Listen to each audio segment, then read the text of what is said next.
அடுத்ததா வேற ஏதாவது வீட்டு உபயோக பொருட்கள் எதை வேணாலும் வாங்கிக்கலாம். ஸோ காசா கொடுக்கறதுக்கு பதிலாக கூப்பனா கொடுத்துட்றாங்க அப்படின்னு சொல்லி இந்த 8000 ரூபாயை பெருசா பேசிட்டு இருக்காங்க. ஆனா உண்மையிலேயே ஒரு அரசாங்கம் மக்களுக்கு நல்லது செய்யணும் அப்படின்னா காசு கொடுக்கறதோடு மட்டும் இல்லாம சரியான பொருளை சரியான இடத்துல ஒண்ணு அது ஃப்ரீ கொடுக்கறது அப்படிங்கிறது தவறு. அப்படியே அதை ஃப்ரீயா நீங்க கொடுத்திருந்தாலும் அவங்களுடைய வரிப்பணத்தை நீங்க வாங்கி கொடுக்கும்போது அரசாங்கம் அதை என்ன செய்யணும், கொள்முதல் பண்ணி மக்களுக்கு விநியோகம் செய்ய வேண்டும். இந்த 8000 ரூபாயை ஒரு குடிகாரன் வீட்டில் இருக்கக்கூடிய ஒரு வீடு, அந்த அம்மாவுக்கு 8000 ரூபாய் கிடைக்குது கூப்பன். அந்த குடிகார கணவன் என்ன தெரியுமா செய்வா, நீங்க ஆரம்பிச்சு வச்சிருக்கிற டாஸ்மாக்ல போய் ஐயா ஒரு கடையில போய் என்ன தெரியுமா செய்வான், 8000 ரூபாய் கூப்பனை கொடுத்துட்டு 4000 ரூபாய் தாப்பா, 4000 ரூபாய் நீ வச்சுக்கோ காசாத்தா அப்படின்னு சொல்லி வாங்கிட்டு போயிடுவான். அப்ப அந்த பெண்களுக்கு என்ன ஆகும் அப்படின்னு கேட்டா, ஒரு பொருளும் கிடைக்காம போயிடும். அதுல 8000 ரூபாய் அப்படிங்கிறதுல 4000 ரூபாய் தான் கிடைக்கும். 4000 அந்த கடைக்காரன் சாப்பிட்டு போயிடுவான். இல்லாட்டி யாரும் அந்த கூப்பனை கலெக்ட் பண்றதுன்னு ஒருத்தர் வருவான். இதுக்குன்னு ஒரு கலெக்ஷன் ஏஜென்ட் வச்சிருவாங்க. எப்படி வைப்பாங்க, ஒவ்வொரு வீட்லயும் 8000 ரூபாய் கூப்பன் இருக்கா, 8000 ரூபாய் கூப்பனை தந்தீங்கன்னா உங்களுக்கு 5000 ரூபாய் கையில காசா தருவேன்.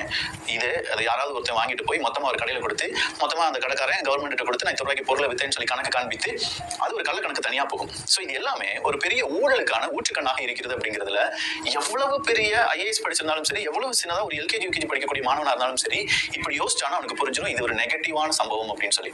சோ 8000 ரூபாய் கொடுக்கக்கூடிய ஒரு வீட்டுல கண்டிப்பா ஒரு கடையில போய் நம்ம ஒரு சாணத்தை வாங்குறோம்னு வச்சுக்கோங்களேன். சாதாரணமா இருக்கக்கூடிய மக்கள் போய் வாங்குறோம்னா 10000 ரூபாய் இருக்கக்கூடிய பொருள் 12000 சொல்லுவாங்க, 8000 ரூபாய் இருக்கக்கூடிய பொருள் 10000 சொல்லுவாங்க, 5000 ரூபாய் இருக்கக்கூடிய பொருள் 8000 சொல்லுவாங்க.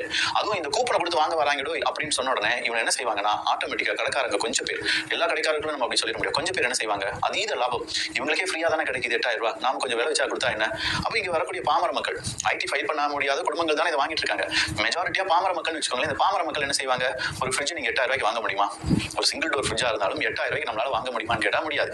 இன்னைக்கு நீங்க அம்மா லேப்டாப் அப்படின்னு சொல்லி லேப்டாப் இருக்கு பாத்தீங்களா, அந்த காலகட்டத்தில் நம்மளால அம்மா லேப்டாப்பை ஒரு 5000 ரூபாய் கொடுத்திருந்தாலும் 8000 ரூபாய் கொடுத்திருந்தாலும் நம்மளால வாங்க முடியுமான்னு கேட்டா வாங்க முடியாது.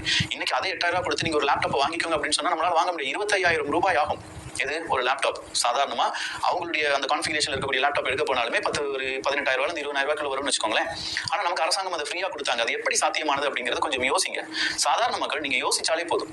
இப்போ நாங்கள் யோசிக்க வேண்டிய ஒரு மெத்தட், அரசாங்கம் இப்படித்தான் யோசிக்கணுமே தவிர முட்டாள்தனமா யோசிக்க கூடாது. ஒரு அரசாங்கத்தை நான் அமைச்சிருக்கேன், 5 வருஷம் ஆட்சி செஞ்சிருக்கீங்க, அதுக்கு முன்னாடி 60 வருஷம் எக்ஸ்பீரியன்ஸ் இருக்கு உங்களுக்கு, உங்க